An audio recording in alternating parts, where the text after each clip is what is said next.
Welcome back to another edition of Everything Football 62. I'm your host, Jonathan Big Tex Johnson, a.k.a. Uncle Tex, a.k.a. Professor Tex. Before we get started, smash that like button, subscribe to the page. Got any questions, comments, concerns, leave them down below. Let's be tasteful. Let's be respectful. It's just a game, and we all here having fun, enjoying the greatest game on earth. I ain't going to go through a whole lot of stuff. Talk about a few different topics today. First and foremost, from last week and whatnot, your boy went 9-7 and whatnot. Two games, and this is important, right? This is important. Then I'm gonna hit y'all with my picks. This is why I say the argument of weak schedules is bullshit. Because I could have easily went 11-5 because I picked Green Bay over the Giants. It's an easy pick, right? And then Miami over Tennessee, easy pick. Both teams are basically reeling. I mean, Giants, I think, too little, too late, but they both lost. They both lost to teams that are somewhat beneath them, and they lost at a pivotal time. They say I don't think I forget what it was. It might have been clinching that early or whatever in the AFC. They haven't done that since 1984. That was Dan Marino's magic year. His second year in the league when he lit up for over 5,000 yards and 48 touchdowns, and they went to the Super Bowl against the Niners. I think that might have been, was that Super Bowl 20, I think? Something like that. Or close to it, or whatever, 18, whichever one it was. That's what you play the game. So don't tell me nothing about a soft schedule. That's why you play. You can't use that argument and whatnot. Again, this is not college football, folks. This is not college football. This you play 32 teams. They have owners, they have general managers, they have coaches, they have assistant coaches, they have everything that you're supposed to have. It's just that some personnel is better than others. That's why it comes down to it's a personnel issue. They all draft from the same fucking draft. They all pick from out of some of the same colleges. So let's cut the bullshit. And that was that was the example right there. But like I said, your boy went 9-7 last week and whatnot. Let me hit y'all with my picks. First and foremost, I had already picked the goddamn Raiders to sit up there. I didn't know they was going to beat San Diego like that. Because it was 20-21 zip. And then next round I fell asleep and woke up 63-21. So shows you right then and there, San Diego is a mess. San Diego is always quietly is a mess because it's quietly a mess. Now they lost Herbert for the season and whatnot, but the Chargers always got shit going on with them anyway. Quiet as kept. Don't know nobody talk about it. It's always some type of coaching issue. It's always something. But I knew his days were numbered. That coach got his ass canned. He should have got canned when they blew that 23-24 point lead last year. Shit ain't even been a year, but back in when that was late January, early February, when they sit up there and played that damn playoff game, that wild card, and lost. That was supposed to be Justin Herbert's crowning achievement. Now, like I said, and I asked, and I said this. I said at that time, I said, no, there's no excuse. There's no excuse. And he's gotten the pass. This fucker has gotten the pass, and this is why I constantly make things about why black quarterbacks got to fucking walk on water and multiply and come up with and multiply fish and bread and every goddamn thing else. Herbert gets a fucking pass, and then that's a feel sorry for him. Well, his arm. I don't want to hear that shit. Or his finger, whatever the fuck it is. It's all bullshit. It's like that didn't even happen. No, where was that rocket and cannon arm in the second half? You scored zippity points. If I'm not mistaken, might have scored 3 more points. That's it. You did nothing to elevate yourself to where they trying to place you at. You did nothing. And that coach should have got his ass canned in. But it took a fucking 40 some odd point loss for them to finally fucking pull the trigger on him. But anyways, here we go. We're going to pick. Like I said, I already picked the Raiders on that. Minnesota and Cincinnati. I think Cincinnati quarterbacks, he kind of banged up. He probably going to still play. They probably ain't that bit major. Minnesota have an issue with this quarterback thing. Now, all of a sudden, Josh, I can't think of his damn name. He is kind of showing why. I mean, he can give you a couple of good games, but I don't know. I'm going to just take Minnesota on this one. I want to go ahead and end Cincinnati's bullshit. I want to end their bullshit because their window is closed, in my opinion. Pittsburgh and Indianapolis. Pittsburgh pulls a rabbit out of their hat. They need to. They're going down fast. They lose against Indianapolis, it's a wrap. And that might be a wrap for Tomlin. Tomlin coaching and players, if they really want him, they're going to have to win out, literally, to keep his job and whatnot. Denver and Detroit, man, I'm riding with Denver. I want to see Russ. He just became a father again. I want to see Russ do his thing and whatnot and beat Detroit. Atlanta and Carolina, Atlanta. Chicago and Cleveland. I'm going Cleveland. Tampa Bay and Green Bay. Man, this is that fucking NFC South weak. I'm taking Green Bay. Green Bay shot themselves in the foot. I see them rebounding. New York Jets, Dolphins. I see the Dolphins go ahead and getting that 10th win. Giants in New Orleans. New Orleans pulls this off. DeVito comes back down. Come back down to earth. If he does, it's a good story. It's fun. We'll see what happens with it. It's fun. You had that every now and then in the NFL. It's kind of cool. Houston and Tennessee. Houston rebounding and beating the brakes off of Tennessee and whatnot. Kansas City, New England. This should be a 40-point outburst. Kansas City got to shift into another gear now. No more talking about the shit with the ref and shit like that. It's time to play. You don't play. They got too much. They have enough talent on that team, and they got that quarterback of ages right there. All they got to do is play ball and catch the ball. Then he throw it to him. Got your linebacker back. Got to play ball, man. San Francisco, Arizona. San Francisco should win, but I wouldn't be surprised if Arizona get them on that one. Just catch them sleeping. Washington, LA. I'm taking LA. Dallas and Buffalo. You can force them to take Dallas is hot. I ain't really been talking shit about Dallas. I don't have to. Dak is playing lights out. And the fucked up part about all that is that Dak has had seasons where he's thrown over 30 touchdowns. Dak is a winning quarterback. He just hasn't won the big playoff game or the championship and shit like that or whatever. Right now, he's playing lights out. And they don't even have a fucking running game. It's not that they don't even have a running game. And you know it's coming and you still ain't got nothing with it. That 1, 2, 3, that West Coast shit, it is paying off for the young man. And he's balling, man. He's balling. All that MVP talk, I don't worry about that shit or whatever. We'll see what happens with that. He got to finish off. He got to finish off. He got to, like I say, he still got to walk on water. He can't make no mistakes. All right? I know they want to give it to Purdy. They want him to be this, that, and the other, the story of the year and all that stuff like that. As time goes on, we'll see. But Dak does have to win a playoff game. They need to be in the conference championship. Have to be. Baltimore and Jacksonville, I'm taking Baltimore. Baltimore is quietly one of the best teams in the league, and nobody's talking about them because everything is like a workman's, like a construction worker. Those guys that build this world, but that builds these worlds that we live in. But everybody just want to talk about the execs and not the motherfuckers that put them in, that build the building and whatnot. And they just going quietly about their business and doing their thing and whatnot and winning ball games. That's all it's all about. And they heating up Flowers, and you got OBJ. I just wish the tight end hadn't got hurt, but it's like that, and they can still quietly run the ball. They just quietly, they under the radar, one of the best teams in football that nobody's talking about. And at the end, ain't nobody going to want to play. So you better keep an eye on them. Philly and Seattle. Philly should rebound. Wouldn't be. I don't know if Geno Smith playing. I have no clue. But we'll see what happens. But I'm taking Philly on that. I can't see Philly losing to them. But strangest things has happened. I like them to lose, but I don't see them losing against Seattle. I've already did the Chargers. I already picked that, so we'll see what happens. Right, so far I'm 1-0 and whatnot. So that's how that's going there, man. And let's do this here, man. Shift gears a little bit.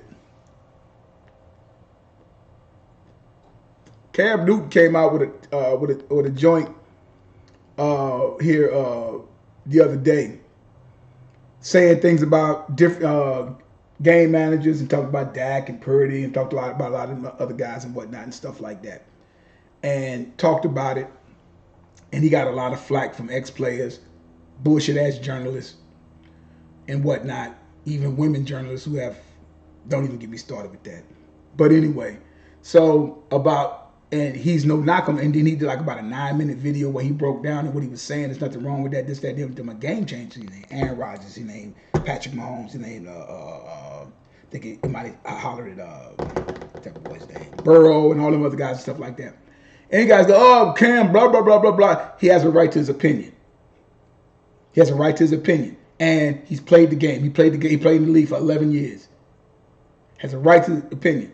Cam was having somewhat of a pretty solid Hall of Fame for his first 6-7 years in the league.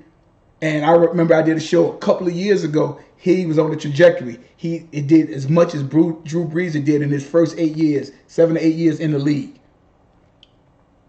And I did that. That fall on the radar. Go in my archives and look it up. If you compare the numbers, win, all that shit, Cam's right there. Cam was a difference maker. The only thing that hurt Cam was Cam, insofar as Cam is a football player at heart. Some quarterbacks ain't football players. What I mean by they obviously a football player, but I'm like, those guys gut it out or whatever, you do what you do and stuff like that. Tough guys and whatnot. Tough guys. They play ball. They can run the ball. They do whatever it takes and whatnot and stuff like that. And you can have elite guys who are game managers who will turn the ball over, whatever, but game changers who tilts the field and stuff like that. Cam, for about 3 or 4 year run, was that guy. He was that guy. And that 2015 season, you can't get no better than that. 45 touchdowns. But and the people talking shit or whatever like that, he has a right to his opinion because he played the game. He's been there. He's played the game at a high level, and he did high level shit. So, yeah, there is a difference. There is a difference. And you could try to say it's not a difference, but there is. And the difference is, and this is why I said the game, go back to my old archives about black quarterbacks. That we want to talk that shit. Look at what Josh Allen does. Josh Allen is basically Cam Newton, but better accuracy. I think Cam has just as strong as arm, but he's not as accurate as that. Even though Cam on the quiet, on the sneak tip, Cam Newton is a 59-60% completion ratio passer. That's what everybody don't want to talk about. Oh, he's a glorified, Warren said he's glorified quarterback, just ran the ball away. 75 touchdowns count. My partner, when Shaq came into the league some years ago, when Shaq first came in the league, one of the things that they used to try to talk shit about Shaq, they would say, all he do is dunk. All he do is dunk. And my partner who played ball in high school and stuff, a big basketball guy and shit like that, he's like, last I checked, 2 points still count. A dunk still count 2 points. Whether you shoot it from goddamn 15, 20 feet out or whether you right up under the goal, it's still 2 points. There's no other thing about it. Now you got your three-point line, but for the most part, 2 points. That's how it goes. Cam has 75 touchdowns, most in NFL history. 75. It's a lot of goddamn touchdowns. To be perfectly honest with you, Cam, if you look at his resume and whatnot, Cam has, like I said, Cam based on 60% completion ratio. Cam has 194 touchdowns. 194 touchdowns, right? Cam's whole thing, Cam amassed between his rushing touchdowns, which was 75 and 194, what that is. That gives him how many touchdowns? Well, I know if you add it up, 1,614 points.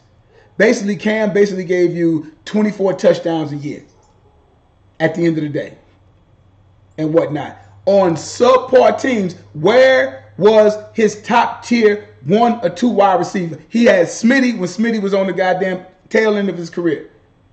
Name his wide receivers. You can't. You can name a Greg Olsen, old Jeremy Shockey at tight end, Smitty on his last leg. You had 1 year Calvin Benjamin had his best year with Cam Newton and then gonna shit on him a year or so later. Where's his wide receivers at?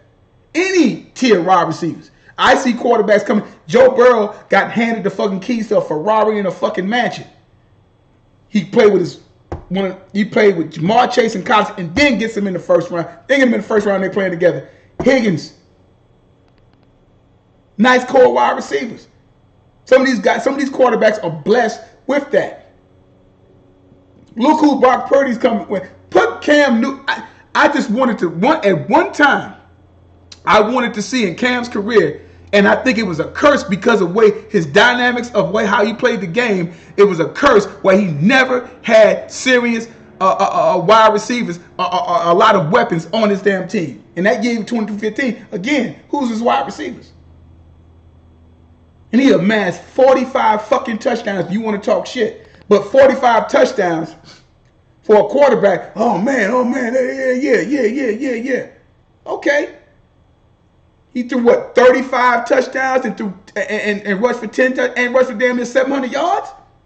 That's a dynamic. That's a game changer because a pocket quarterback, those guys throw it in the dirt, take sacks. Where's the dynamic in that? No, it's nothing wrong with that because that's the way the game has kind of always been played. Here's somebody that he's a threat to run the ball and get you about 60, 70 yards in the game and throw for about 200 and some odd yards and come out with about 2 touchdowns. What you want from him? What else he's supposed that if that's not dynamic, I don't know what is. If that's not a game changer, I don't know what is. Dual threat quarterbacks is a thing. Black quarterbacks have always been dual threat quarterbacks because they know how to fucking run. But the purists want to say this and the purists want to say that. But in the end, that man had a hell of a career. I wish it would have ended a lot differently. I think Cam could be on the team, but they want to pay him. But they want to pay him chump change, and he's not gonna go out there and risk life and limb for chump change. I don't think you got to break the bank for him, but you got to be realistic with him and give him an opportunity. I think Rich Eisen and they had a conversation or whatever. Now Cam, his podcast and shit getting ready to blow up. Here you got some bitch on ESPN talking about he's like a kid in his basement or whatever talking shit like, bitch, are you crazy? Look at that man's body of fucking work. Are you out of your fucking mind? Cam was Carolina. Get the fuck out of here. And that's why I don't watch them goofy ass, but that's why I'm glad as much as I can talk shit and dump on social media, YouTube is a great forum just for the simple fact people can add their grievances and talk shit and say what they want to say and have a perspective from a fan's perspective. Some of it is a lot of homer shit, but at the same time, it's a lot of guys on these platforms and what that know the fucking games. Be it basketball, baseball, hockey, football, whatever. They have a perspective on it and have a good perspective on it, but they'll never be on these different shows and whatnot because all that shit is damn near scripted. And then you got a lot of players talking shit. That's his opinion, and he has a right to give an opinion. Like I said, they can give an opinion, and it's cool. A player gives an opinion, and you don't supposed to, oh, Cam just bit him mad. Cam bit him mad. He already talked about it. Motherfucking teams reached out to him. You know, I know they want to probably put $1 million to $500,000. Nah, that man ain't going to do that. He shouldn't. He don't have to. Cam's good. And his shit's about to blow up. So like I say though, so it's like, you put some respect on that man's name. Will he be a Hall of Fame? Probably not. He would need to put up another 3 seasons of about 3,000 yards, 25, and then possibly another 5 or 6 touchdowns on the ground or whatever. He would have to do that. And ain't no team that's going to really get one. But it's like, you look at all these quarterbacks going down. You mean to tell me he can't help nobody? He can't help. Cam cannot help the Minnesota Vikings right now with Justin Jefferson? You gonna tell me that? Cam can't help Keenan Allen over in San Diego? You gonna tell me that? Cam couldn't help the New York Giants?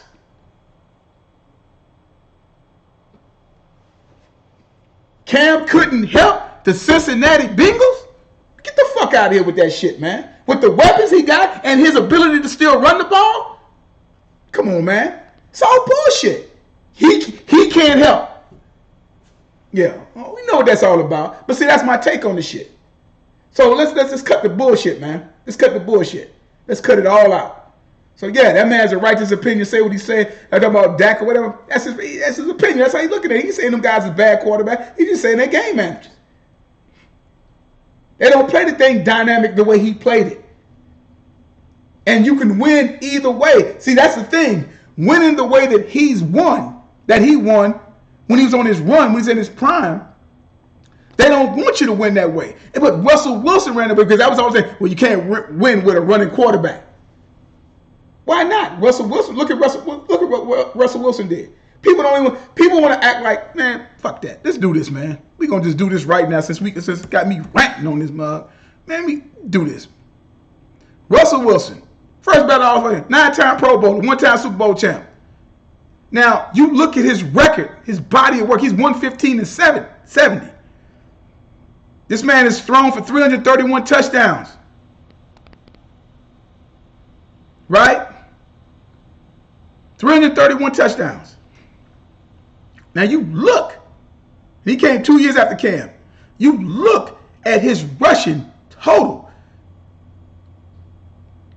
This man, 5,281 yards as of this year.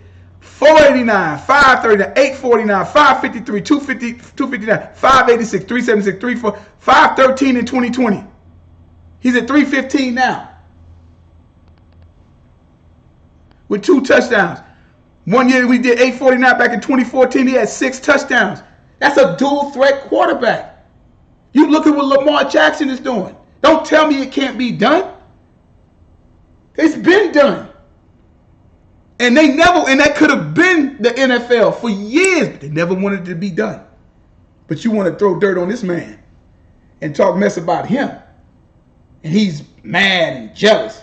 Jealous about what? Cam probably worked damn near $200 million. He doing this guy Funky Friday broadcast, stuff like that, smoking the cigars, shout out to Cam Newton and whatnot, doing this thing, wears weird hats, what they say he's weird hats, like his hats, and all that. Man, it ain't about all that. That man produced. That man produced. And he has a right to his opinion and a right to say what he said because he played the game. He played for real at a high level. MVP, first team All-Pro, and Offensive Player of the Year. And beat the brakes off of goddamn Seattle one year when it was going on that run against the Legion of Doom. Better respect that man, like you better respect this goddamn, put some respect on his name, like Birdman said. I tell you guys all the time, there's no GOAT, there's no greatest of all time, as long as time's still going on. You know? Numbers don't lie and get emotional, people do. Now I'm getting ready for these games today. I didn't even realize there was going to be 3 games coming on today, but hey man, I'm getting ready for them. You guys have a good one, and we'll be back a little bit later. Y'all have a good one.